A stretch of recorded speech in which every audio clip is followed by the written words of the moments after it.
Eso lo manda que la gente de... Mucha gente. Ya estamos en el aire. Muy buenas tardes.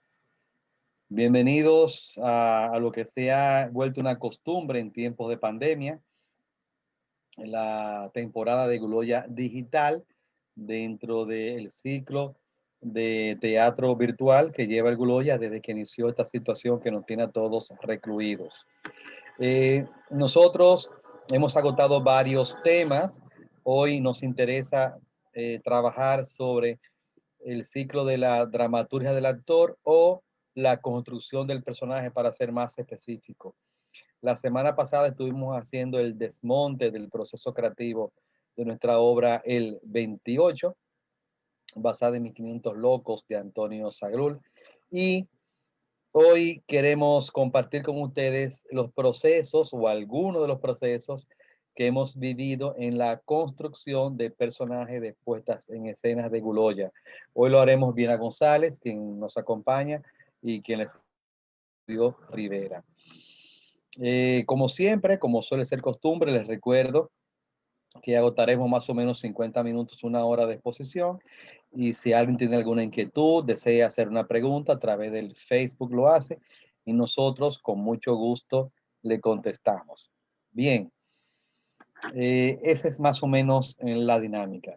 Entonces, bienvenidos y bienvenidas, siéntanse cómodos porque esta actividad la hacemos con un sentido pedagógico, con un sentido de compartir esos procesos, esas maneras de hacer nuestro trabajo que muchas veces el público no conoce. Por eso que también hablamos de que esto es parte de mostrar el trabajo oculto del teatro, la parte que no se ve y que ahora estamos aprovechando, ya que no estamos en escena, para compartir con ustedes. Bueno, continuamos. Entonces, ¿qué sucede? Cuando hablamos de construir un personaje, hay que decantar una serie de cosas. Por personaje hay mucha ambivalencia, hay muchas visiones, inclusive contradictorias, alrededor de esa idea del personaje. En nuestro caso, hemos tratado en diferentes momentos, no hemos tratado de asumir la noción del personaje antes que nada como una entidad ficticia, algo imaginativo, creado, que es distinto en su naturaleza a la naturaleza del intérprete, del actor, de la actriz. Y que esa entidad ficticia, yo le presto mi cuerpo, así como suena. Le presto mi cuerpo y mi sensibilidad para que me habite y se exprese a través de mi sensibilidad y a través de mi corporalidad. Entonces, en ese sentido, el personaje es una entidad ficticia, autónoma, distinta, con cierta independencia de mi propia naturaleza actoral, y a lo que nosotros nos dedicamos en Guloya es a explorar esa naturaleza de esa criatura que llamamos personaje, desde nuestra imaginación creadora, desde nuestra especulación creativa, en distintas fases, como vamos a ver. Eh, Básicamente también nos interesa, ya en el terreno, generar una conciencia de las tareas específicas que tiene que ejecutar el personaje, de manera tal que a partir de ahí se revele su conducta, su comportamiento escénico. Que esas tareas o acciones físicas, que son las que sostienen su tarea, su comportamiento, también implica generar una conciencia de lo que significan esas acciones o esas tareas o esos comportamientos. El significado, la relevancia que tienen para el personaje y, por supuesto, también para el público. El personaje es una especie de intermediario entre la dramaturgia, la visión de la dirección y el espectador. Entonces hay que también generar esa conciencia de qué estamos buscando provocar en la sensibilidad del público con las tareas, las acciones y los significados que ellas arrojan, esconden o van develando. Entonces, esa idea del personaje como una entidad ficticia, alterna, distinta a mi naturaleza actoral, se explora de diferentes maneras. Y vamos a entrar en materia. Hay una serie de aspectos esenciales que hay que responder no solo conceptualmente, sino también con el cuerpo, con la exposición y, como ya dije, prestando el cuerpo y la sensibilidad para que esa esencia que llamamos personaje se exprese a través de nosotros. Se manifieste. Se manifieste. De hecho, manejamos la noción del personaje como una máscara.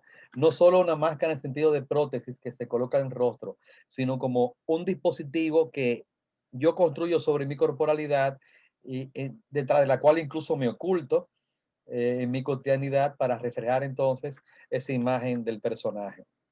Hablaba de unas preguntas claves que habría que responder conceptual y prácticamente. La primera de esas preguntas es, ¿qué quiere contar mi personaje? ¿Quién es esa criatura que está contando? ¿Y qué hace para contar? Es decir, ¿cuál es el comportamiento del que se vale para contar esta historia?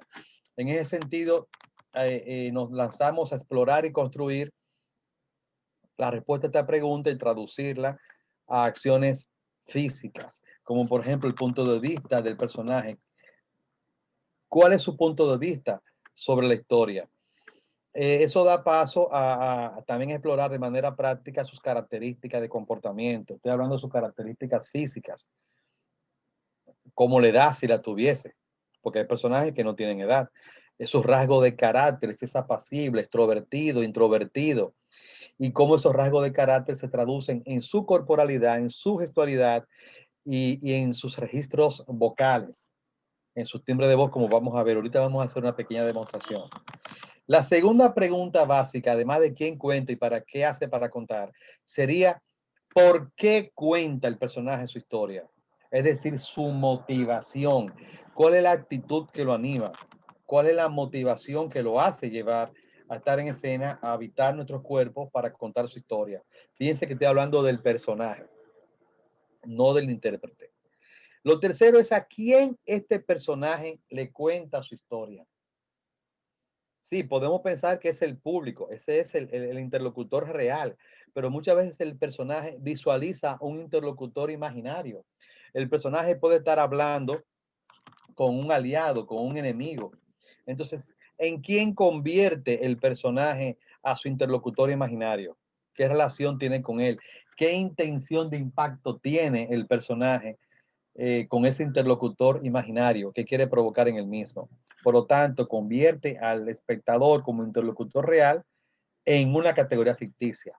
Ya el espectador comienza a transformarse y a ser tratado de una manera particular dentro de la ficción. Entonces, ahí se desprende la otra pregunta básica.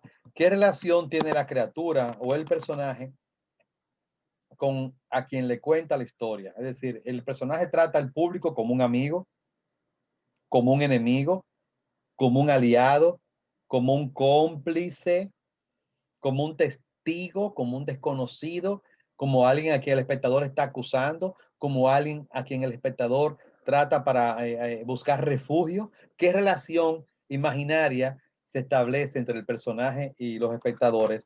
Esa es otra de las preguntas que se tienen que ir contestando en el proceso de búsqueda y de construcción del personaje. Si el personaje tuviese alguna contradicción entre lo que dice y lo que ejecuta, entre lo que piensa y lo que siente, eso es importante también explorarlo. Muchas veces esas contradicciones vienen sugeridas o emanadas por la dramaturgia, pero muchas veces, como vamos a ver, encontramos esas contradicciones en la construcción del personaje. Y junto con esas contradicciones, si el personaje evidencia algún tipo de defecto, algún tipo de vicio, ya sea en su estructura moral o en su figuración física, y si es relevante este defecto, este vicio, para construirlo en su construcción. Ya hablamos de las características físicas y los rasgos del personaje, y todo esto se va explorando en el proceso de ensayo, de repetición, de ensayo, de repetición. A veces en los ensayos nos abrimos a la improvisación pura y simple. A veces quien dirige la obra trae un esquema de movimiento y un poco le propone una estructura al actor para que el personaje se mueva dentro de ese esquema de movimiento ya preconcebidos. Muchas veces se llega a ese esquema de movimiento luego de un proceso arduo de improvisación y de la mezcla de ambas fases. De todas maneras, se busca bien una construcción de esta máscara, de este comportamiento que sea precisa, que sea clara, que esté bien dibujada, que su comportamiento sea fluido, es decir, que no tenga interrupciones, como llamamos en el teatro, parásitas, que no tenga una expresión ajena a su naturaleza y a su sentido, que esta manifestación del personaje sea creíble en el marco más o menos de la ficción. Y ahí entonces nos abrimos esta ilusión maravillosa de que la gente vea a Viena, vea a Claudio, vea a Orestes Amador, vea a Ricky Molina, Doris Sánchez, en fin, la gente que ha actuado en el Guloya, Elvira Taveras, Francis Taylor, está viendo al actor, pero paradójicamente está viendo la imagen sugerida del personaje. Y oh, maravilloso, comenzamos a creer, a aceptar con cierto sentido de verdad ese comportamiento ficticio que se nos muestra. Y por supuesto, todo esto implica una gran dosis de creatividad, de soluciones originales, porque es que el personaje puede estar muy bien dibujado por el autor. Shakespeare ha dibujado excelentemente los personajes, por decir un clásico. Pudiéramos decir lo mismo de Arístides Vargas, autor argentino maravilloso. Don Franklin Domínguez, para mencionar uno de los nuestros.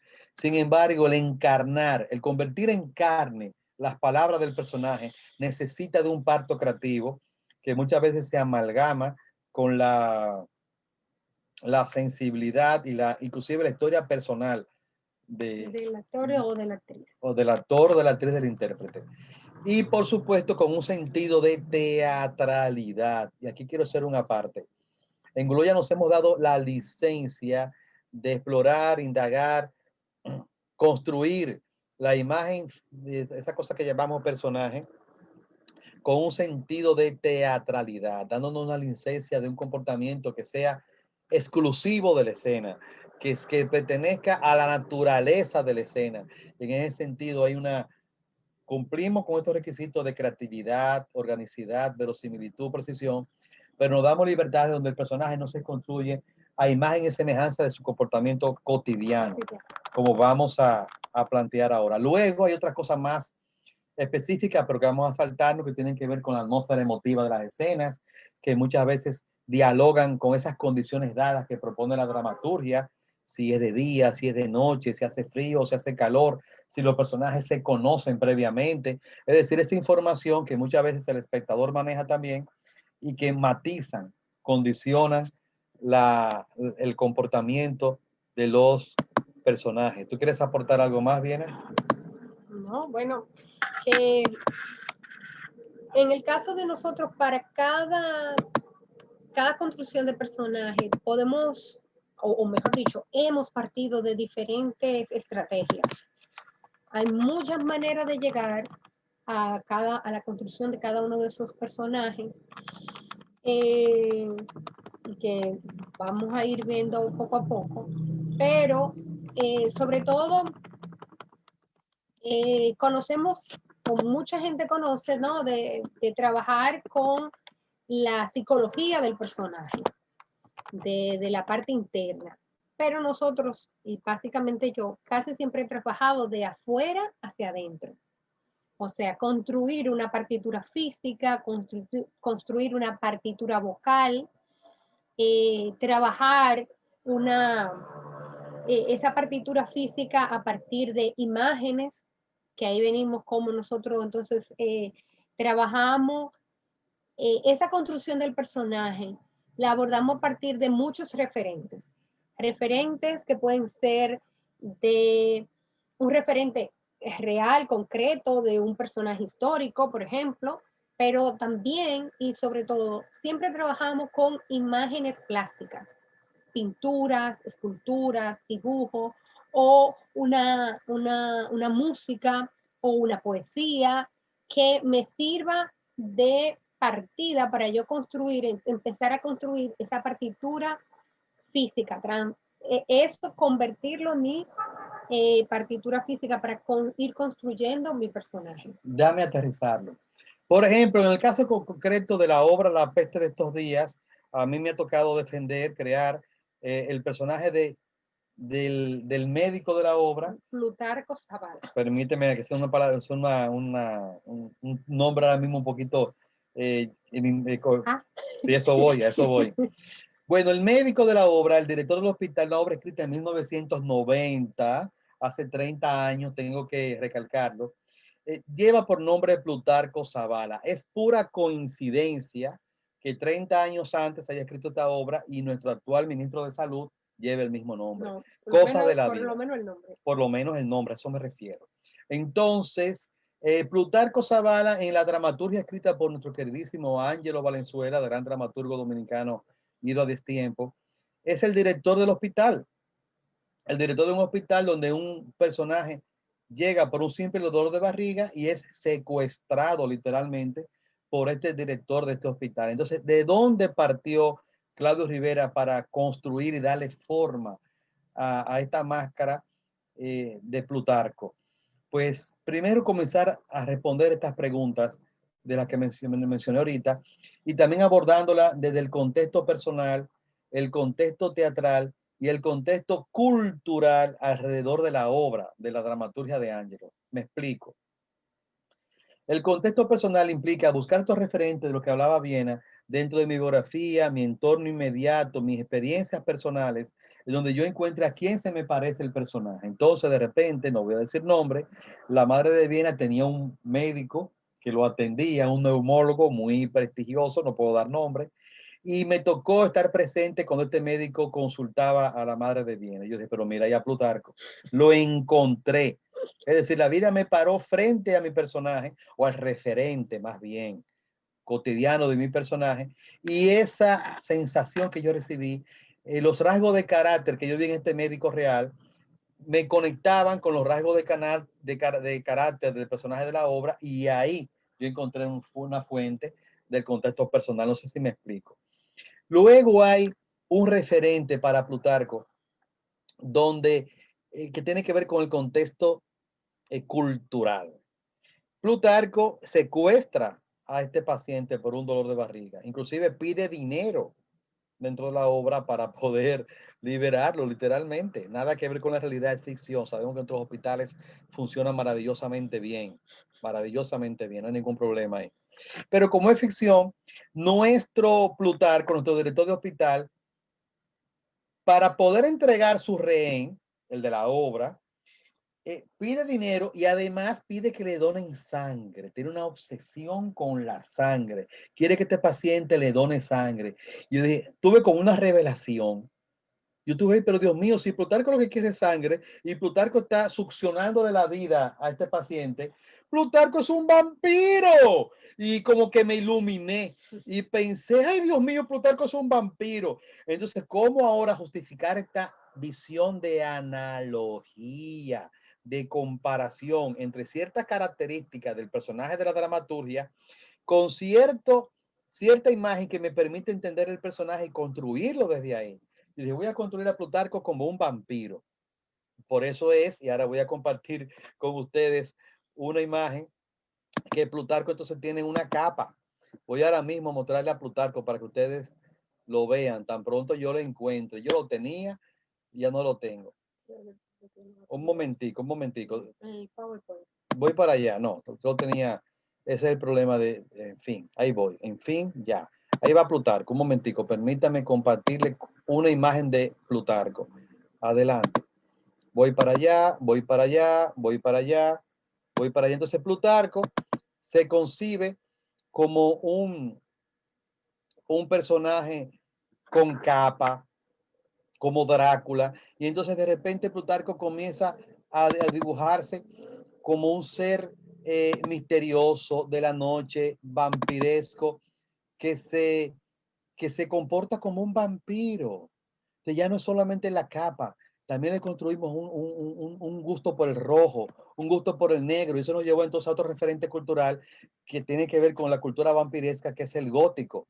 Entonces de repente hay un gusto por el negro, por la chalina, el mismo maquillaje de Plutarco, hay una preferencia por el negro, y entonces nada, voy a compartir la imagen desde que la tenga, ahí voy, ahí voy, ahí voy. Y entonces ese referente cultural, fíjense, nos lleva a compartir con ustedes esta imagen de Plutarco como un vampiro. Ahí va, mírenlo aquí. No sé si se logra ver, ahí voy. Ojalá puedan verlo. Sí, sí. Ahí está Plutarco acompañado de sus secuaces, que son los dos perros de la obra, y es un ser totalmente tenebroso, un ser que tiene un gusto, se alimenta de la sangre de su paciente. Inclusive la misma máscara es una máscara que tiene que ver con la truculencia, con el esperpento, con lo fantasmagórico, porque como vampiro es medio humano, medio ficticio, ¿no? Medio fantástico, y entonces ahí viene el otro referente teatral. Comenzamos a ver, como dice bien, a muchas imágenes de vampiros, de películas de vampiros, para alimentar las caracterizaciones de Plutarco como vampiro, siempre llevando el vampiro al contexto de la obra. Pero este vampiro del contexto de la obra no es solo él, sino que ya esa visión, esa analogía para Plutarco se extendió a toda la puesta en escena y ya entonces el hospital se volvió una casa de terror. ¿Eh? Y ya hay como un gran carnaval gótico, un gran carnaval truculento, donde es una gran casa del terror, donde el paciente llega con su esposa, el del dolor de barriga, y se vuelve una gran pesadilla para él habitar el hospital Casa del Terror de Plutarco. Entonces, esa es la idea. Por ahí comenzamos a alimentar a Plutarco y a darle carne, a darle forma.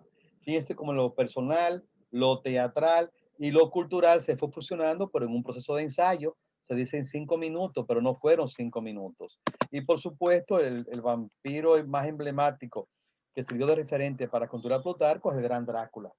Nuestro Plutarco es un gran Drácula. El de la obra, nada que ver con el ministro actual de salud, ni nada que ver con la situación actual de los hospitales, que sabemos que funcionan excelentemente, porque el servicio de salud público en nuestro país siempre ha sido excelente. Siempre, siempre. Nosotros hacemos esto por puro divertimento. Puro divertimento. Tú quieres ahora hablar de un personaje tuyo porque quiero hacer un chin de Plutarco. Adelante.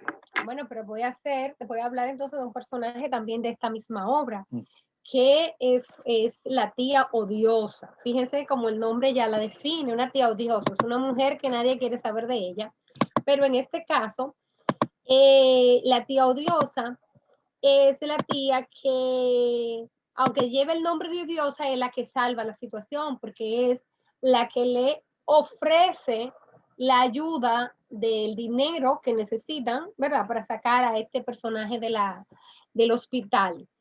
Pero la tía odiosa cambia y deja de ser odiosa precisamente porque tiene un sueño después que lo han visitado un Hare Krishna. Entonces, ¿qué pasó?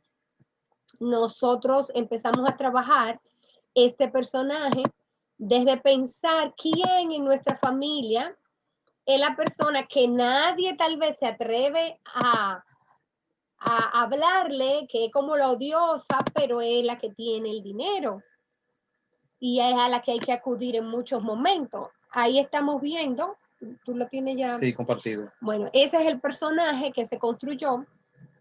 Entonces, yo trabajé un poco con buscar ese referente real, cercano, como decía Claudio, del entorno cercano. Bueno, conozco unas tías, unas familiares que son lo que nadie se atreve a ir a preguntarle, a decirle, pero que siempre está atento y que a la hora del none es quien suelta el dinero. Si se necesita algo, está ahí.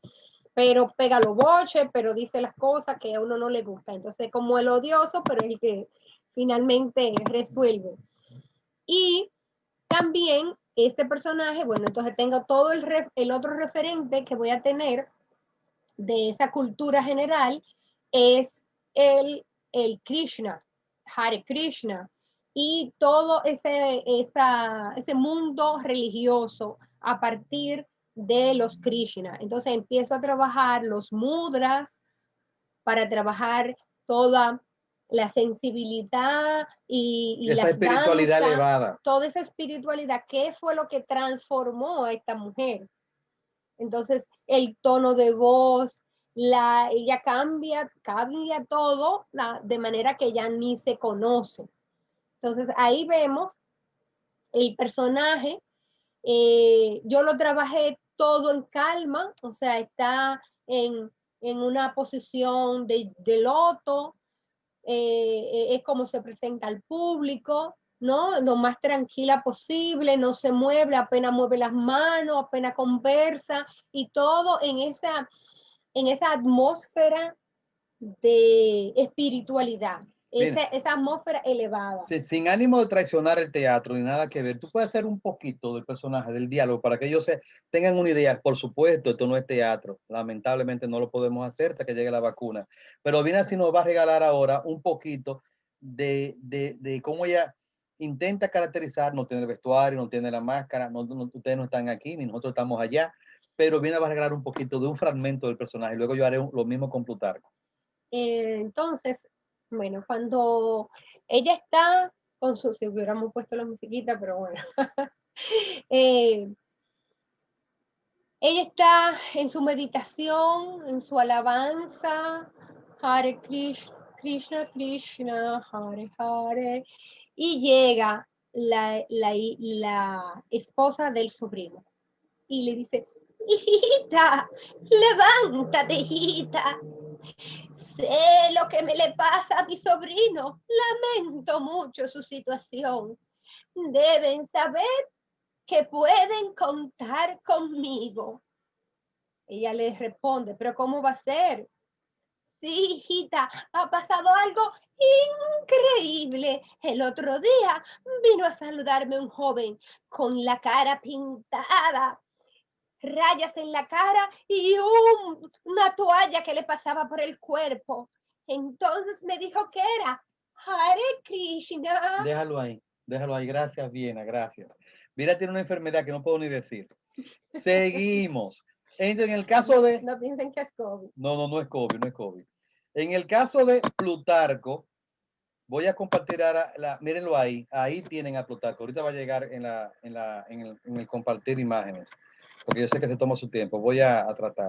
En el caso de Plutarco Zavala, Plutarco es el dueño del hospital, tiene un estatus alto. Amo y señor de este hospital, / casa de terror. Y entonces Plutarco llega, él es dueño y amo y así deshace lo que él quiera. Entonces él recibe a este paciente que, repito, viene por un simple dolor de cabeza, que además lo quiere tratar como si fuese primo, buscando esta familiaridad, estas relaciones primarias de las que nos valemos los dominicanos para lograr cosas, ya que la institucionalidad muchas veces nos falla. Entonces le dice primo y le habla de una supuesta relación y de un vínculo familiar de infancia. Y Plutarco se siente ofendido de que este hombre corriente del pueblo lo trate como familiar y hasta le ponga la mano y se le acerque y lo trate con confianza. Plutarco se le zapatea, se le quita de encima y le dice, vamos por parte. Mi mamá no se llama Lela, ni a mi papá le dio ningún yo quiero dejar a Tuñeco. Tampoco nos hemos mudado de barrio. Vivimos en la misma posilga. A mi mamá le encantan los perros, especialmente los rabos. Nunca me he casado porque tengo la firme convicción de que todo el que lo hace es un pendejo que demuestra con ello su falta de visión y de fe por la libertad y la independencia. Además, si me hubiese casado, no hubiese tenido trillizos que usted menciona y por ahí se va. Entonces es un tipo totalmente altanero, prepotente, que marca distancia entre él y la gente que tiene estatus social más bajo. Nada que ver con la realidad. Pero todo el tiempo está, como vemos en la foto, pavoneándose con su capa y la usa como una extensión incluso de su cuerpo, como lo hacen los vampiros de las referentes de la ficción. Bueno, ese es el caso de estos personajes de esta obra. Ahora nos gustaría compartir con ustedes, antes de pasar a sus comentarios y demás, cómo hemos construido, nos hemos aproximado a construir otros personajes de otra obra nuestra.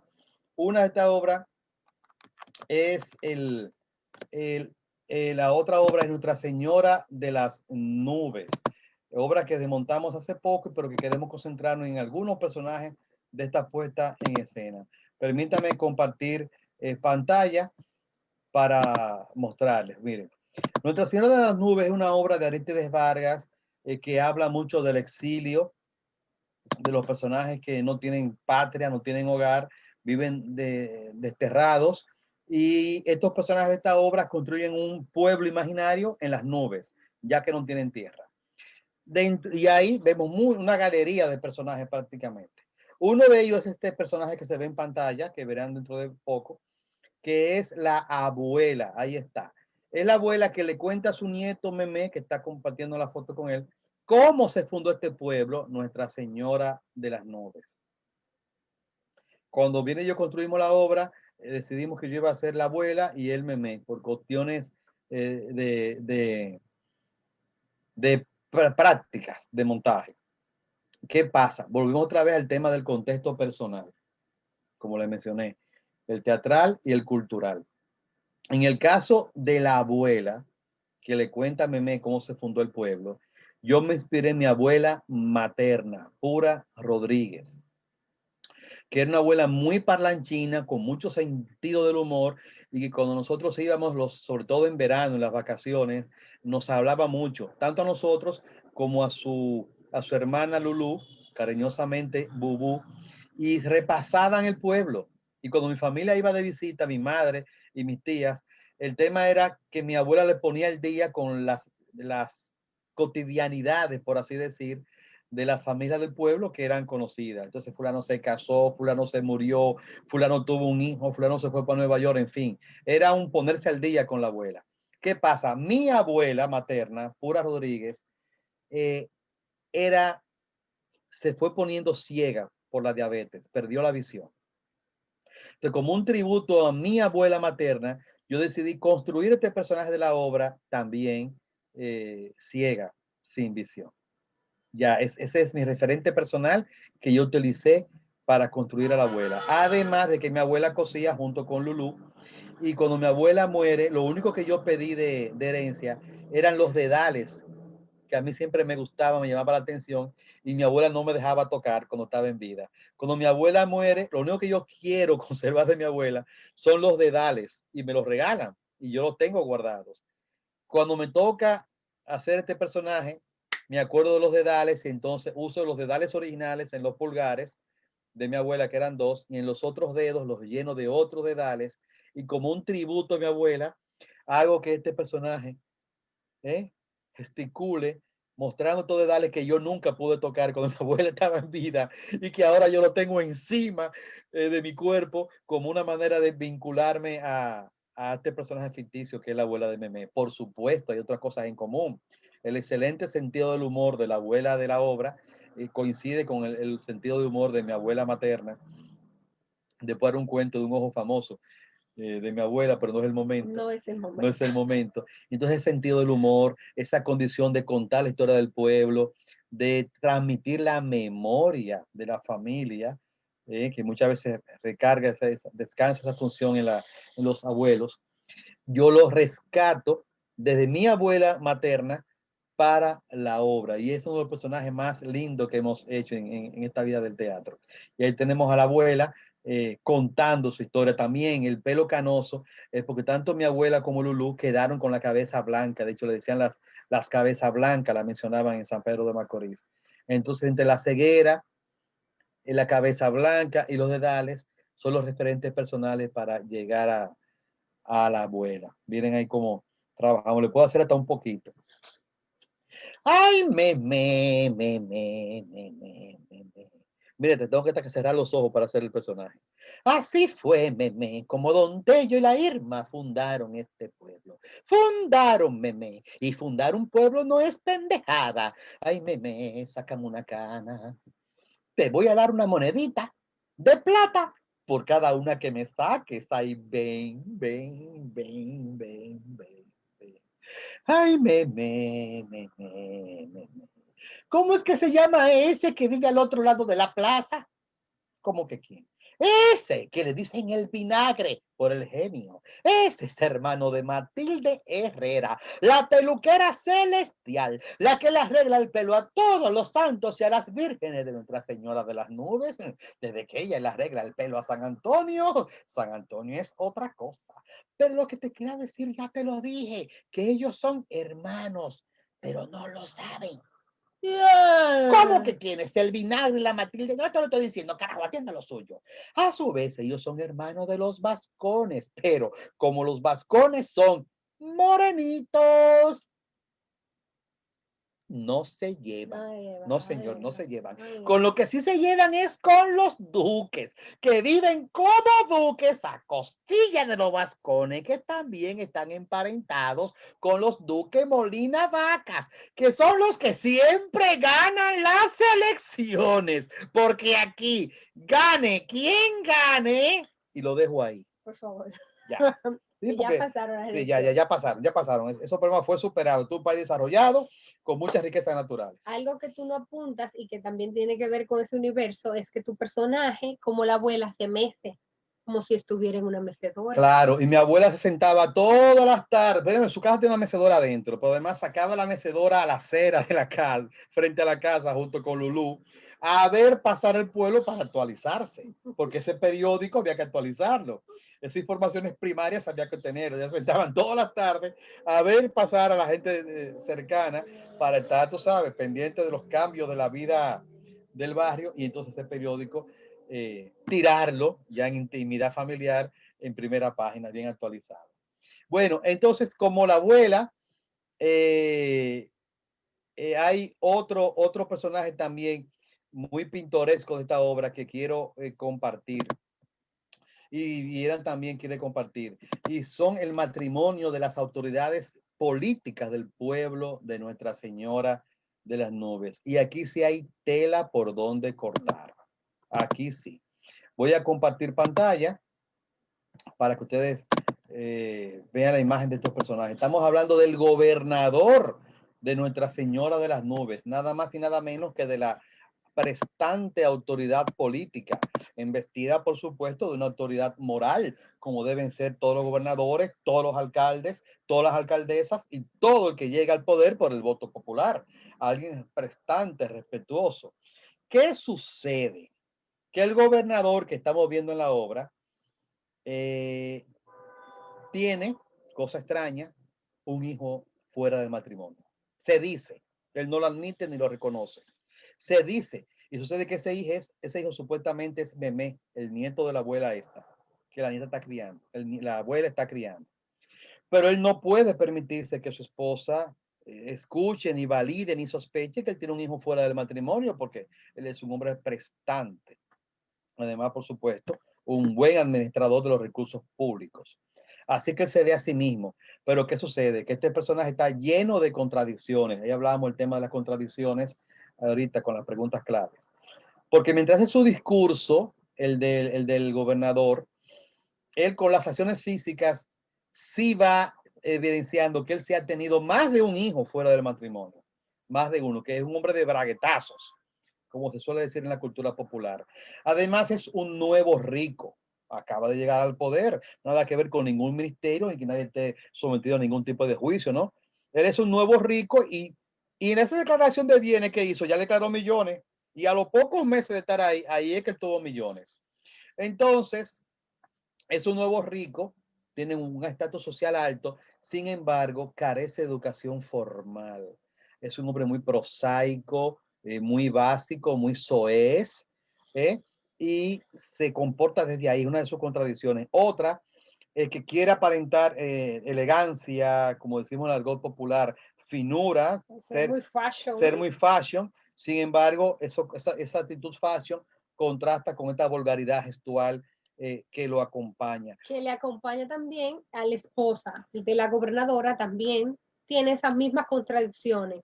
Quiere ser muy sofisticada, pero en contradicción con el público, con la chusmería. Con la chusmería de que entonces le dice malas palabras en silencio, pero toda la gestualidad es bien chusma de ella, pero aparenta ser bien de gente de alcurnia y de clase.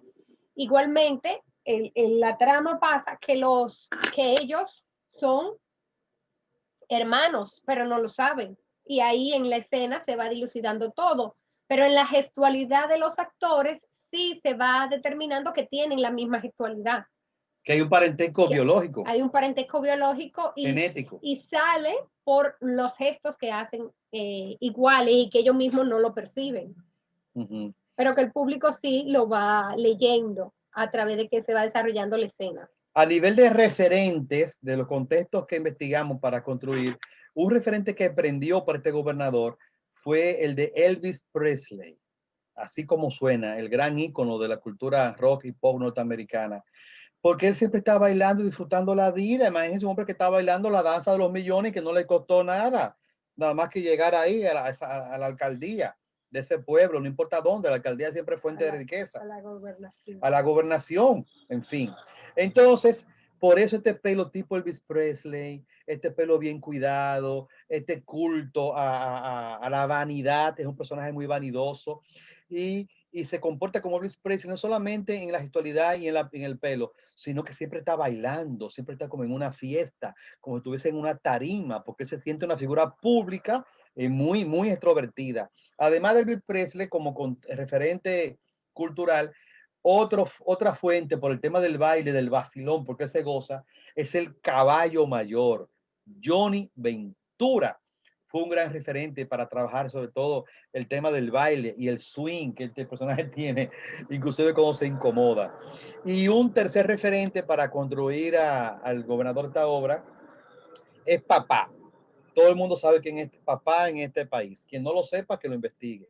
Pero nos gustó mucho trabajar con Papá por lo de carismático, por lo extrovertido, por lo de figura pública y sobre todo por lo extrovertido que es. Y esa condición de extrovertido, de vozarrón, de hablar mucho y duro, nos llamó la atención para construir el personaje de El Gobernador. Entonces, no sé si viene hacia, ¿tú crees que tú y yo podemos hacer un poquito? ¿O tú quieres decir algo sobre la gobernadora?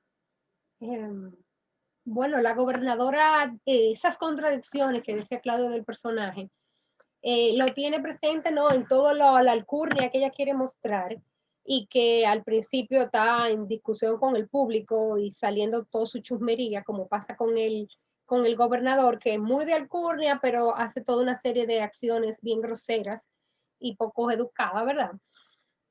Igualmente le pasa con que ella está vendiendo, que es la gran señora y que es su marido, pero la obra es la destrucción de esa unión familiar, porque ella lo va destruyendo, pero sigue aparentando el que es su marido.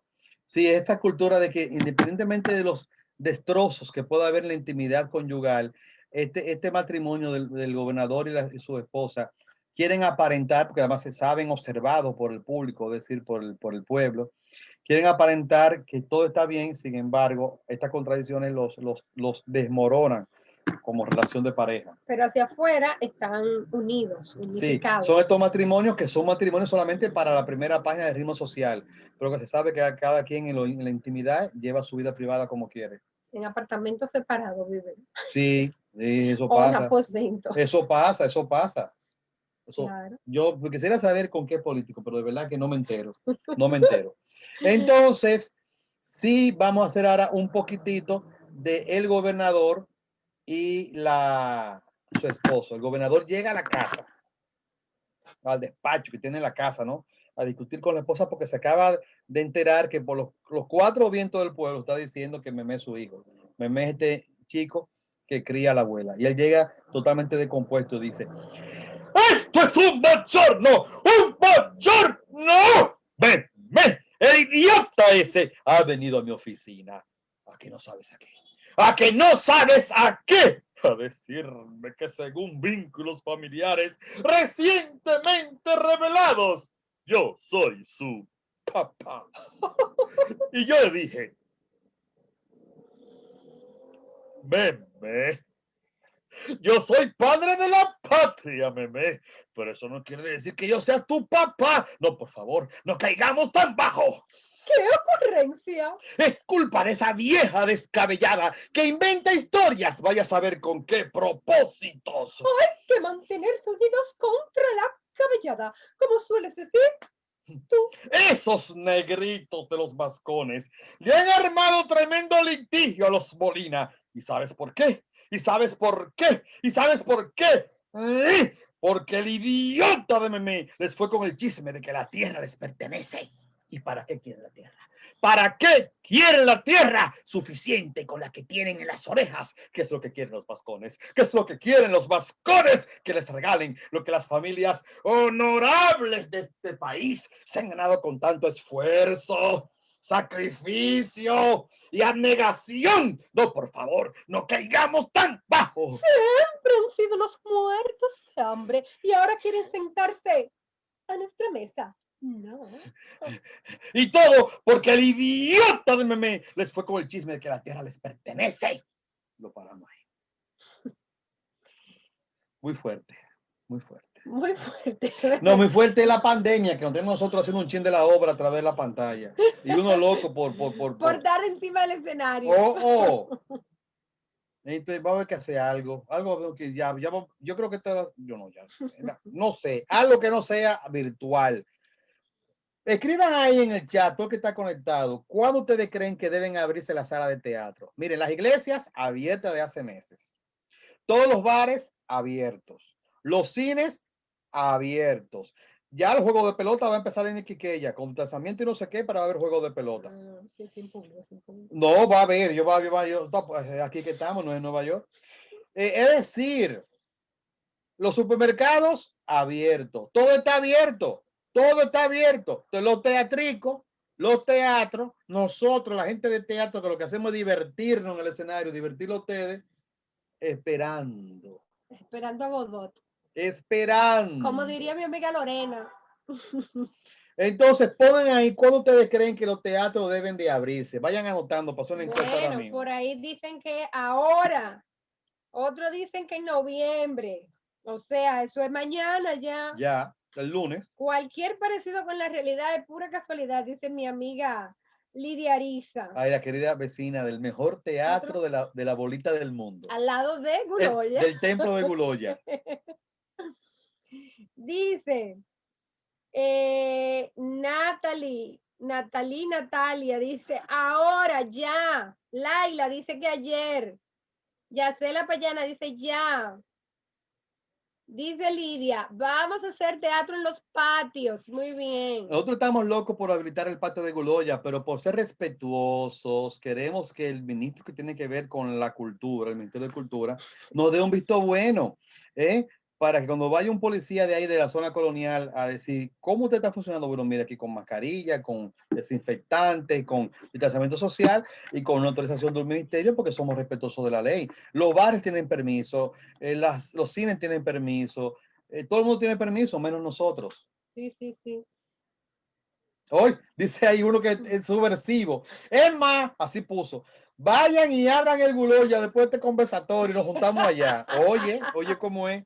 En los supermercados. Ay, no. Bueno, pero está pendiente. Tan pronto nos den esa autorización, que creo que es lo que manda el librito.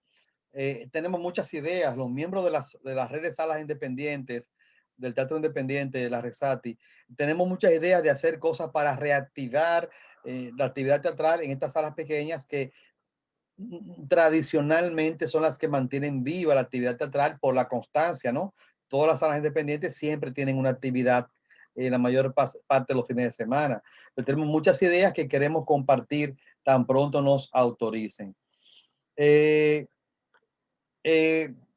Aprovechar antes de pasar a las inquietudes de ustedes sobre el tema de los personajes, anunciar que la hermana Sara de Casita de Sueños de Moca, que estamos viendo aquí la compañera Berkis Pineda, tiene una función especial, creo que es el 7 de noviembre, una función online, pro recaudación de su propio espacio que están a punto de perder.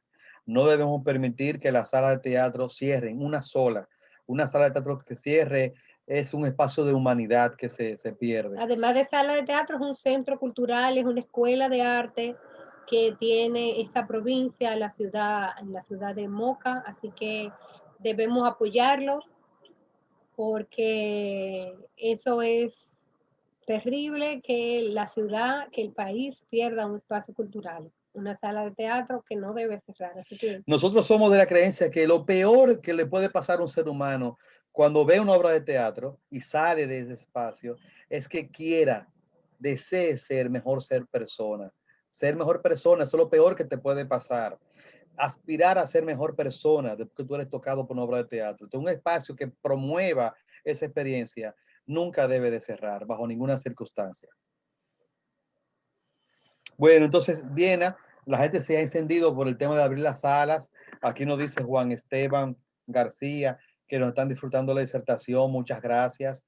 Pero realicen una obra para pantalla, en lo que hablan los teatros. Eso es lo que estamos haciendo ahora. Entérate, Juan Esteban. Esto es disque una obra de teatro, pero por pedacito. Tú te estás dando cuenta, Juan Esteban, que no es teatro, ¿verdad? Te estás dando cuenta que aunque tú lo disfrutes, no es teatro. Tú lo tienes claro, ¿verdad? Que no lo es. Tú lo estás disfrutando, pero no lo es. Entonces, Juan Esteban, congreguémonos como una congregación en un espacio donde yo pueda respirar casi arriba de ti. No, distanciamiento. Ah, no, no, no, no, no, no. No. Retiro lo dicho. Retíralo. Tú allá y yo acá, pero tú sientas mi respiración, tú allá y yo acá, y podamos conectar de alma a alma, que es la experiencia que brinda la magia del teatro. La idea es tener una distancia, pero que podamos, porque no es lo mismo una cámara, la cámara te lleva donde va tu ojo, pero no es lo mismo tú ver el espectáculo y tú decidir dónde miras, qué te llama más la atención, porque en escena siempre pasan cosas simultáneamente. Yo voy a poner un ejemplo para mí muy gráfico y me excusa que me parezca el gobernador de la obra. Es lo mismo tener sexo, ¿eh? Tener sexo, como sabemos que se tiene sexo, que tener sexo virtual. Es lo mismo hacer esto, miren. Claro, tú te aprovechas cada vez. Es lo mismo hacer eso que yo digo que le mando un beso a una gente por una pantalla. Claro que no es lo mismo. Yo puedo amar, desear, querer, sentir afecto por la persona que está en el otro lado de la cámara. Pero evidentemente que eso es algo a remoto, es algo que se manda para cuando nos podamos reunir. Pues eso mismo es lo que pasa con el teatro. Eso mismo, la relación, la intimidad que se logra cuando las personas están compartiendo la experiencia es muy distinta a lo que se puede transmitir a través de una pantalla. Por eso el teatro se hace en vivo. Pero confiamos en que vamos a volver con todas las medidas de seguridad para un público más reducido, pero que podamos compartir. No es lo mismo tener una escena con un público que está ahí presente a una cámara. No es lo mismo, ni para el actor, ni para el receptor, para el público en general. Pero bueno, este conversatorio de hoy sobre la dramaturgia del actor, cómo crear los personajes, si tienen alguna pregunta, si tienen algún comentario. En el caso de nosotros, bueno, los dos tenemos muchos personajes, no tantísimas obras, hay quienes tienen mucho más obras que nosotros, pero en las obras que tenemos, en las cuales hemos hecho 6, 7 personajes, 3 personajes, 4 personajes, pues nos han dado una cantidad de experiencia y sobre todo para trabajar con diferentes maneras, construir todos estos personajes para que no digan, bueno, pero yo vi ese personaje en la obra pasada, o hace 2 obras ese es el mismo personaje, no, o sea, cada vez tratamos de construir un personaje distinto. ¿Cómo lo construimos? Bueno, por esos referentes con los que trabajamos. Unos referentes reales de nuestro entorno, pero además unos referentes externo de la cultura general, de la pintura, de la poesía, que nos puedan inspirar para crear un personaje diferente, una gestualidad distinta, con una vocalización diferente, con una energía distinta. Sí, porque esa máscara, como lo estamos llamando del inicio de este encuentro, que llamamos personaje, no esa criatura ficticia a la que le prestamos nuestro cuerpo y nuestra sensibilidad, esa máscara es un intermediario entre el intérprete, el actor, la actriz y el público, como decía. Al final yo quiero hablar a través de ese personaje. Yo hago causa común con ese personaje. Le presto mi sangre, le presto mi pensamiento, le presto mi naturaleza para que el personaje se manifieste. Hay ciertas culturas teatrales. Mira, aquí tenemos a Miguel Ramírez mandando cariño. Gracias, querido Miguel. También está gozando. Ha sido responsable de mucho de la configuración de los personajes nuestros, igual que Vera Bertucci con los vestuarios. Bueno, decía que en algunas culturas teatrales se permite, se promueve, se estimula que un intérprete se especialice en un personaje o en un tipo de personaje y lo replique y lo pula y lo trabaje toda su vida. Hay gente que se especializa en un tipo de personaje o en un personaje y no importa lo que cambia es la historia, lo que cambia es el contexto, pero ese actor se dedica a hacer crecer su personaje y a madurarlo. Por ejemplo, en el siglo de oro español, había personajes actores que se dedicaban a hacer, por ejemplo, de galanes o de doncellas. Y mientras su cuerpo se lo permitiera, eso era lo que hacía. Puede pensarse que es limitación de creatividad en un sentido, pero en otro sentido también se puede entender que al especializarse, ese actor desarrolla una pericia. Lo mismo que los actores de la comedia del arte. Todavía hoy hay intérpretes que se dedican solo a hacer de Arlequín, solo a hacer del capitán, solo a hacer de Polichinela, solo a hacer de Colombina. Y entonces generan un expertise, generan un manejo de expertos haciendo un personaje y cambia el espectáculo, cambia la historia, pero se especializa en un Eso personaje. pasa mucho en los teatros orientales, eh, el teatro japonés, en el teatro chino, hindú, bueno, que tienen esos personajes que lo aprenden desde pequeño y lo van desarrollando. Entonces, el público lo que disfruta es con la maestría que usted hace ese personaje. Es como en el ballet que tú decides, qué sé yo, una bailarina que se especializa en hacer Carmen y siempre hace Carmen, el personaje de Carmen, entonces lo que va tratando de ver cómo lo perfecciona cada vez más, para que tengan una idea. Así es, así es. En nuestra cultura teatral, en nuestro país, entonces, sí, ese es otro enfoque, otro paradigma. Se espera del intérprete, del actor, la actriz, que mute, que no se repita de un espectáculo a otro. Por eso nosotros hacemos un trabajo de indagación para que estas máscaras tengan diferentes maneras de expresarse y construirse. Nos saluda Rudy Williams desde Winnipeg.